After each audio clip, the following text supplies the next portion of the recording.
welcome to this new video for my channel, The Mental Traveler. I'm Caro Herrera and today I'm going to be reviewing Captain Blood, a pirate historical fiction book. This novel was written by Rafael Sabatini and it was published in 1922. Anyways, before I begin though, let me just say that this will be a spoiler-free video so you can sit back and enjoy.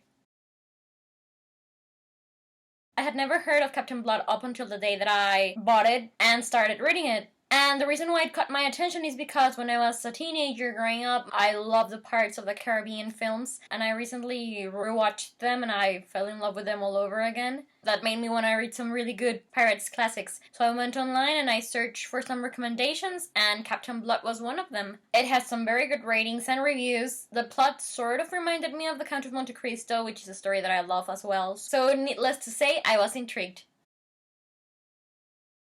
The story is set in the 17th century and it starts in England. We meet Dr. Peter Blood, an Irish physician, who is not interested in the political events happening all around him. For example, this rebellion that is going on that is seeking to overthrow the king. Still, when Blood attends to a wounded rebel, Blood himself is branded as a rebel. But fate intervenes, and so rather than be killed for his supposed treason to the crown, Blood is sent to the Caribbean, where he is sold as a slave to a brutal plantation owner. During this time, Blood falls in love with the niece of his master, but then, one day, the island where he's been living at is invaded by Spaniards. Blood sees this as his chance to escape slavery, so he, along with some other convicts, managed to overthrow the cards on their owner and on the Spaniards, and thus begins their journey as pirates. Blood is very clever and a born leader, so he soon becomes one of the most famous pirates ever. But along the way he makes many foes, rescues damsels in distress in more than one way, is offered a pardon by the king, almost faces mutiny, and many other things.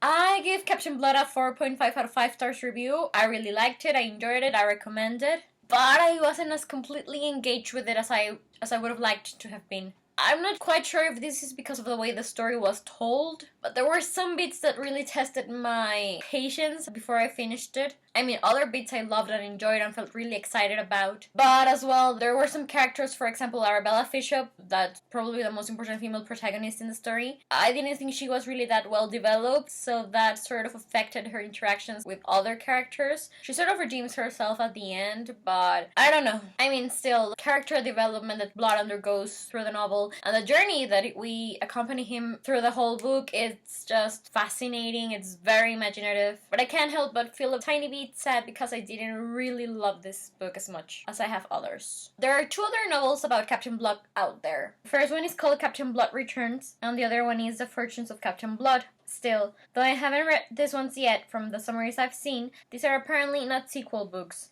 There are novels that contain several stories that deal with what Captain Blood did during the time frame of the first book. There are also some adaptations of this work, but I haven't seen any of them. The ones that catch my eye the most, though, are the one from 1935 starring Errol Flynn, Olivia de Havilland, and Basil Rathbone, as well as the 1962 sequel, The Son of Captain Blood, but this is mostly because it stars Sean Flynn, Errol Flynn's son, so it would be interesting to see a real-life father-slash-son actors portraying fictional father-slash-son characters. But yes, anyways, for the moment I believe this is all I have to say for Captain Blood. Thank you so much for watching my review of it. Please let me know if you enjoyed it or not. What are your own thoughts on this book, on the plot, if you struggle with it a bit as I did, or if you just utterly fell in love with it right from the start. I would love to hear from you. And in the description box below you can find a link to the Goodreads page for the book. But yes, anyways, I'm Caro Herrera, the Mental Traveler, and I hope you have a wonderful day wherever you are in the world. I'll be seeing you soon. Ahoy, mateys!